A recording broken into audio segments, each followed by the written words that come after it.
మన గురించి wrong judge చేసినప్పుడు మన లోపల ఒక సైలెంట్ స్టార్మ్ స్టార్ట్ అవుతుంది. నేను అలా కాదు అని ప్రూవ్ చేయాలనిపిస్తుంది, నా సైడ్ చెప్పాలి అని మైండ్ రిపీట్ అవుతుంది. కానీ ఎంత ఎక్స్ప్లెయిన్ చేసినా వాళ్ళు వినడానికి రెడీగా లేకపోతే మన వర్డ్స్ అన్ని వేస్ట్ అయిపోతాయి. సైకాలజీలో దీన్ని నీడ్ ఆఫ్ వ్యాలిడేషన్ అంటారు. మన ట్రూత్ని వేరే వాళ్ళు యాక్సెప్ట్ చేయాలి అనే కోరిక.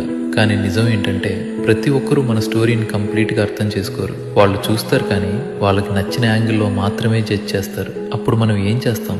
సైలెంట్గా బాధపడతాం. లోపల మన వాల్యూని డౌట్ చేయడం స్టార్ట్ చేస్తాం. కానీ ఇక్కడ ఒక హార్డ్ ట్రూత్ ఉంది. నువ్వు ఎవరివో, నువ్వేమి ఫీల్ అవుతున్నావో, నువ్వేమి ఫేస్ చేసావో అది నీకు తెలుసు. And some times proving to the world is not strength, walking away without explaining is. ఎందుకంటే నీ నిజానికి ప్రూఫ్ కావాల్సిన అవసరం లేదు. ప్రతి ఒక్కరికి అర్థం అవ్వాలని ట్రై చేయడం కన్నా మనకి మాత్రమే తెలిసినా చాలు అని అర్థం చేసుకునే రోజే మన పీస్ స్టార్ట్ అవుతుంది.